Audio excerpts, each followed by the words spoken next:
欢迎来到 Nguyen TV 频道，请订阅频道，所以大家不要错过当天最热门的新闻。我们今天的时事通讯包括以下内容：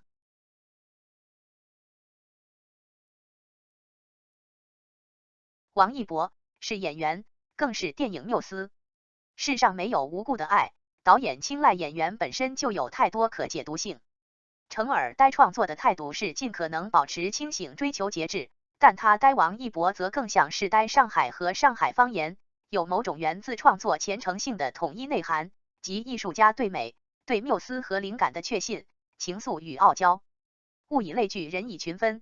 导演成尔与演员王一博就电影《人鱼》在合作，当然有利益底色，但就作品质上的成尔来说，更是一种基于行业情怀的偏爱与伯乐相马的有意栽培。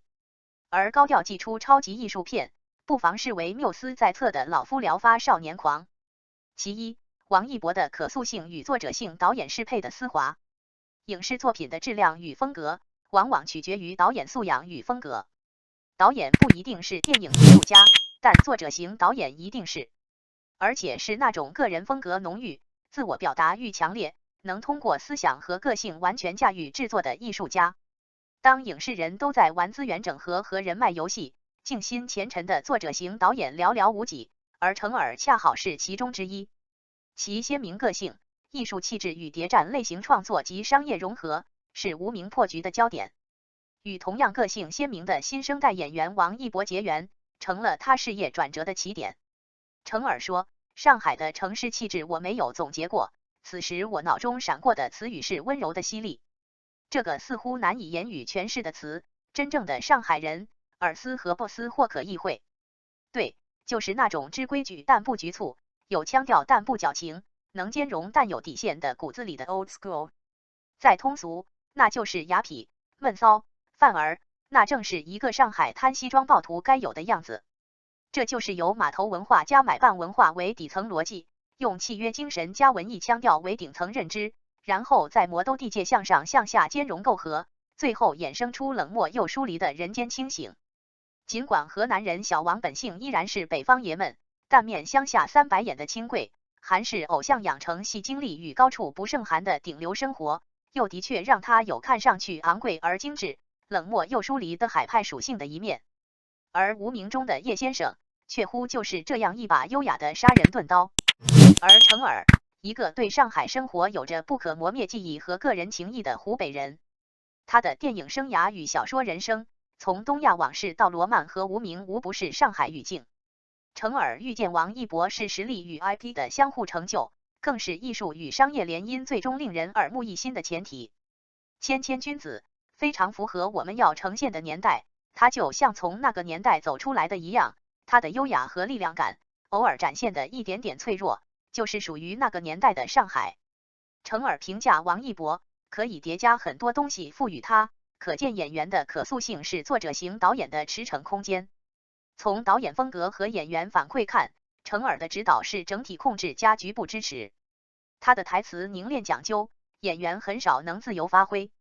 正是基于严谨调度，拍摄期间从影帝后到新生代到客串，剧组凭借独特的无名语境，得以将不同表演风格野于一炉，统一质感。若是在武侠情境里，比起硬桥硬马的外加横练功法，成尔更像是会教授内功修为的路数。譬如，从不给具体类似走几步回头，说完哪句把手举起来的建议，而是会和演员讲内心如何体验这个角色，在这场戏的当下他是怎么样个心理状态。启发式教导讲究悟，适合有学习天赋却不拘绳墨的人，譬如王一博。比起电视剧注水的满，电影留白的空，更磨砺演员意志、灵气与心境。而恰恰年少成名却不失空杯心态的王一博，正如导演所愿那般孺子可教，平波缓进，层层渐喜。他们有着师徒般情分，韶华不为少年留，恨悠悠，几时休。在他们身上，我们看见一种艺术与商业完美结合的可能。王一博谦虚好学，而成尔惜才爱才，这是一种精神的对话与继承。很开心看见影史上因此重重书上一段投桃报李的佳话。成尔与王一博，倾盖如故的两代电影人，往昔皆不乏因乐言而被诟病冷情冷面，实则互相成全，彼此启迪，以立相交时代。君子古风的善意是如此动人。其二，王一博的学习力与创作型导演适配的丝滑。并非所有导演都有很强现场意识与即兴创作能力，因为创作型导演极其考验能力。成尔拍电影没剧本，只有框架，他自己就是编剧，但他的创作才华让他更愿意遵从灵感迸发，他甚至还是后期。深谙前期拍摄和后期制作的导演，是电影美学大杀器。懂器材之道，能选择设备加持拍摄；懂影像之道，技术实现如高手下棋。升格、长速、角度，一个镜头开拍后仨镜头了然。地表最强摄像机阿莱65，也只有在行家手里才是豪暗的旷世名器。稻盛和夫说现场有神灵，成尔就是现场之神，现场飞页、写词、改词调剧情，手指导筒如卧虎符。诗化电影的拍摄也是极致推敲，有教韩导受之敬，但其悲而其气仍壮，宏大命题和时代感加持，又让他超越简色孤峭的格局，更厚重悠长。成尔迄今为止的长片全部编剧、导演和剪辑均一肩挑，堪称每个标点符号都在握。所以甚至不止观众，参与拍摄的演员同样深感烧脑。现场的未知与变量，剪辑的斟酌与取舍，不到开画最后一秒都不知结局的莫测，都是电影反转魅力之源。王一博接住了戏，撑住了人物，甚至在飞页中迎来夜秘，逆天改命，态度会自我复媚。王一博确实非常好，有个最大的前提是他适合表演这个工作。在这个前提下，他非常用功，而且在现场的工作态度、工作状态特别好。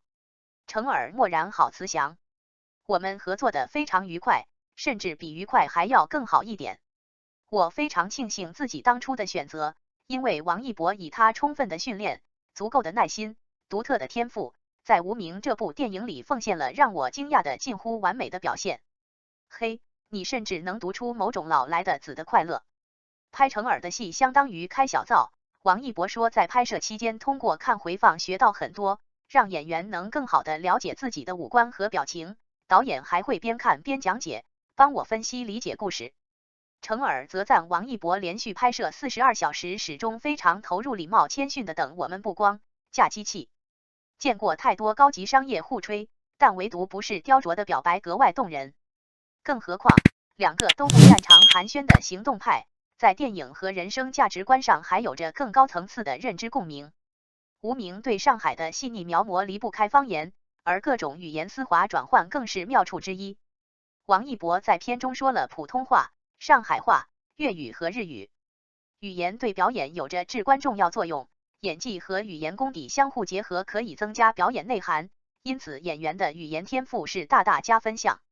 设定里叶先生的上海话略洋泾浜，他大抵不是上海人，或者说是无根者，但见他在日语、上海语、粤语和普通话之间的自然切换，你就懂得他是肯付出任何代价做变色龙的。成尔多次提到王一博的语言能力，连现场的上海话老师也觉得意外。演员塑造人物的关键当然并不在方言与否，但不可否认强大的语言能力对角色塑造的辅助作用。无法想象现场速记陌生语言是怎样紧张复杂的颅内信息编码，但他 hold 住了。在街舞综艺里学习力令街舞界折服的王一博，再次令电影界折服。跟方小姐讲普通话，跟东瀛人讲日语，跟王队长讲上海话，叶先生宛如精准时钟，从未走差半秒，但唯独当着王说过一句乍听像普通话的心情不好，仿佛跑调的厉害。但成尔是个细节控，100%强迫症，倘若真说的不够标准，不可能不让重说。只有一种可能，那就是此处需要破绽。但见他刹那间愈合，瞬间铠甲上身，阴恻恻问道：“侬哪能晓得？”摒弃顿感露出野兽锋芒的男人，很绝，帅绝。最华彩莫过于叶先生拽日文：“你等一下，请你等一下，让我想一想，我不同意你脱下这身军装，去做一个普通的农夫。”这段台词之生动，之铿锵，可谓真正做到了忧国陈慷慨。能用非母语台词渲染出强烈感情色彩，岂能不令人击掌称快？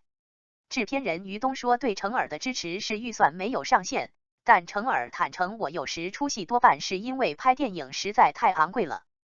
我会想，我们为什么要花这么一大笔钱，耗费这么大精力去干这么一件事？要知道这个世界上还有很多人生活艰难局促，这让我感到惭愧。所以有了与同道者的二搭，我一直希望能拍摄更低成本的现实题材的电影。我想用更小规模的剧组表达更宽广的视野、更现实的人生和更无助的灵魂。夏天过后，合作继续。人鱼竟然来了。在23年电影史中漫长蛰伏的他破了戒，是因为王一博吗？是因为王一博吧。艺术家终身都在追寻缪斯，而程耳更是宁缺毋滥。以天赋惊艳过寰宇的才子，在叫好不叫座的骨感现实中经历23年起起落落，以常人难以想象的乐观在绝望里开出花，在痛苦惆怅中坚持勇敢做自己。正如于东所言，中国电影在经历过产业化多年的发展，经历了疫情的艰辛困难，还有像程耳这样的好导演，特别不容易。他没有被商业大潮裹挟，他挺清贫的，没什么钱，也没有去拍网剧赚钱干活，不拍恰恰是他的理想和完美主义的追求。而点燃他创作激情的缪斯，就像叶密一样，固然可以双排扣窄枪脖领西装3件套绅士清贵，也可以街头宽松夹克朴素亲民。在当时无名固然还没有票房实际，自己却手握4部电影的当口，他愿意陪着尔导一起关注无力过年的人们。程耳的缪斯却在这个春节档遭遇最无耻的诋毁。程耳习惯了被人指摘，但他不能容忍自己的演员被指摘。王一博遭受争议的程度远在程耳意料之外。我们直到上映也不会想到问题是这么严重的，因为我们不会去那么恶意揣测别人。是，程耳甚至很难向许多批评者替自己解释，希望电影创作能够严肃点的呼吁实质，可谓泥菩萨过河。但在被问及是否会有一刻觉得自己看错了全片最早定下的青年演员时，程耳回答时候的审慎，大抵与他对待自己电影的严肃是一致的。不懂如今娱圈饭圈江湖水深的清流导演，或许并未意识到提问带着节奏，但在那个黑水滔天、黑论刷屏，根本无法向还没看过电影就泼脏水的人解释的当下，他没有丝毫甩锅。会这么问，其实因为你很难让观众了解我对标准的严苛程度，他们并不了解一个严肃的创作的出发点。是的，程耳啊，那些指鹿为马、刻舟求剑的人，连观众甚至都称不上，又如何理解你对待自己的作品是如何追求克制与精准？又如何能理解那难得的璞玉浑金是如何通过自我砥砺而不断脱绘换语？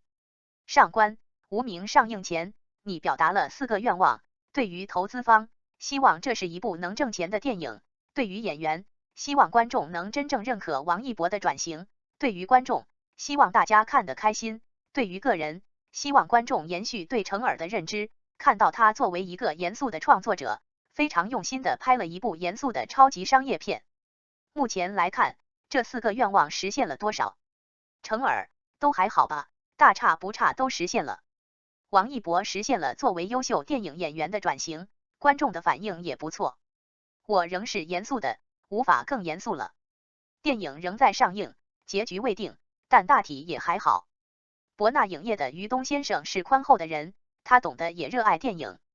我们希望更多的观众能够看到无名，感恩观众帮助无名走完了作为电影的生命之旅。上官，为什么选择王一博？你说过他在你心中是不二人选。程耳，我当时是拜托了黄磊，我说能不能你帮我联系一下，让我跟王一博聊一聊。黄磊去拜托了何炅，然后我们就见面了。在片场，对导演来说很重要的一点就是要完全投入到拍戏中，额外的东西都是干扰，而一博在这一点上确实做到了，不仅让我，也让剧组其他工作人员都觉得特别舒服。他太礼貌了，太谦逊了，甚至有的时候那种沉稳是超出他这个年纪的。其实这一点也决定了我们最后为什么能呈现出这么好的一个王一博，他谦谦君子的这种面貌以及行为方式，已经决定了我们可以把所有的精力都投入到如何把人物塑造得更好。镜头不说谎，程耳不敷衍，演技如酿，好原料遇到好工艺。史诗浪漫主义级别的第6代大导演，能为之打破流量成见，这份偏爱与青睐怎会无凭无据？感谢您观看视频。如果您觉得本时事通讯有用，请不要忘记点赞、评论和订阅。祝您生活愉快，充满活力。再见。